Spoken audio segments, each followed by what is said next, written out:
কতজনের মনে পড়ে স্কুলের সেই টিচারের কথা? সেদিনই তো ইংলিশ টিচার অদিতি ম্যাম আমাদের চুপ করানোর জন্য ওনারই বাড়ির গাছে থাকা দুটো ছোট ছোট পাখির বানানো বাসার কথা বলছিল, যেটা বৃষ্টির জল হাওয়াতে পড়ে গেছিল। তার মধ্যে দুটো ডিমও ছিল, বেশি উঁচু ছিল না বলে সেই ডিমগুলো ভাঙেনি।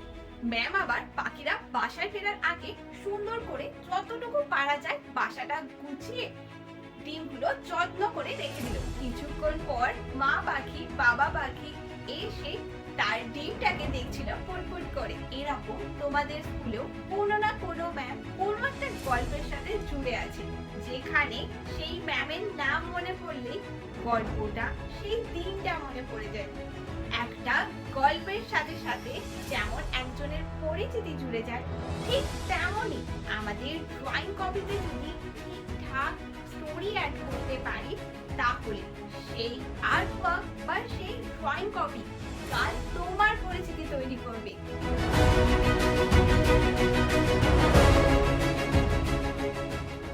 High everyone, welcome to my drawing with Reni channel. আজকে স্টোরি ড্রয়িং এ কিভাবে অ্যাপ্লাই করব সেটাই সিম্পল, ভেরি সিম্পল তিনটে টিপস শেয়ার করব তোমাদের সাথে। টিপস নাম্বার 1, যখন কোনো ড্রয়িং কপি বা ছবি দেখে ড্রয়িং শুরু করবে, তখন ড্রয়িংটা শুরু করার আগে সেই আর্টওয়ার্কের পেছনে কি স্টোরি থাকতে পারে সেটা ভেবে বা কোথাও লিখে নিয়ে ড্রয়িংটা করবে।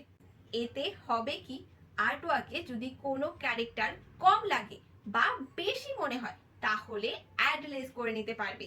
টিপস নাম্বার 2, শুরুতে স্টোরি ভাবতে অসুবিধা হবে, আমি জানি।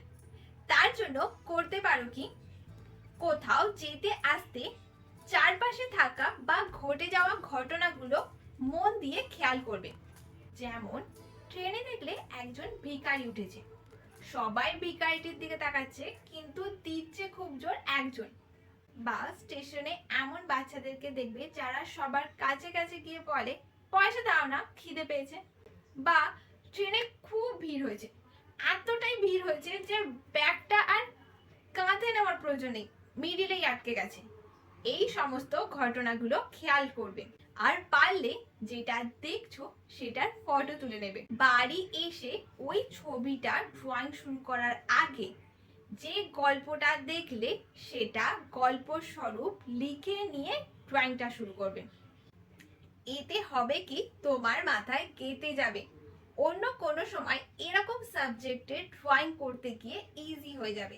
Tips number 3, live story create করতে পারো। রাস্তায় দেখা ঘটনা হয়তো মনে থাকলো না, বা কাছে ফোন নেই, আর চোখের সামনে থাকা স্টোরিটা তোমার খুব ভালো লেগেছে, তখন ইনপ্লিনিয়ার পেইন্টিং বা আউটডোর পেইন্টিং মেথড ট্রাই করো, যেখানে ডিটেলিং এর কোনো প্রয়োজন নেই। খালি খেয়াল রাখতে হবে স্টোরি চলাকালীন কি কি এফেক্টস এর চেঞ্জেস আসছে বা কোন কোন ক্যারেক্টার অ্যাড হচ্ছে সেই সময়। যেমন খাটের ওপর বসে পড়াশোনা করছো, হঠাৎ দেখলে জোর বৃষ্টি নামলো, তখন খেয়াল করতে হবে নর্মাল দিনের থেকে কি কি চেঞ্জেস আনলে আমাদের আর্টওয়ার্কে হেভি বৃষ্টির ফিল আসবে। সেই সময় বুঝে বুঝে ফটাফট রাফ স্কেচ করে নিয়ে পরে সময় মতো নিজের আর্টওয়ার্কে হিসাব মতন কালার অ্যাপ্লাই করলে তোমার আর্টওয়ার্কে হেভি বৃষ্টির ফিলিং চলে আসবে। একবার ট্রাই করে দেখো, চোখের সামনে যেগুলো দেখছো সেগুলো ফিল করতে শেখো, সেগুলো নিজের আর্টওয়ার্কের মধ্যে অ্যাপ্লাই করতে শেখো, তাহলেই দেখবে অনেক কিছু এফেক্ট তোমাদের ড্রয়িং এ চলে আসবে।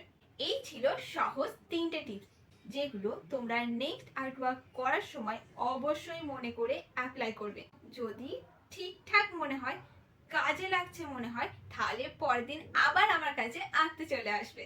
এই সিম্পল তিনটে টিপস যাতে ভুলে না যাও, তার জন্য তোমরা নিজেদের মতো করে শর্ট নোটস বানিয়ে আমার এই ভিডিওর কমেন্ট বক্সে টাইপ করে রাখবে। আজকের মতন এটুকুই, নেক্সট ডে নতুন টপিকের সাথে দেখা হবে। বাই।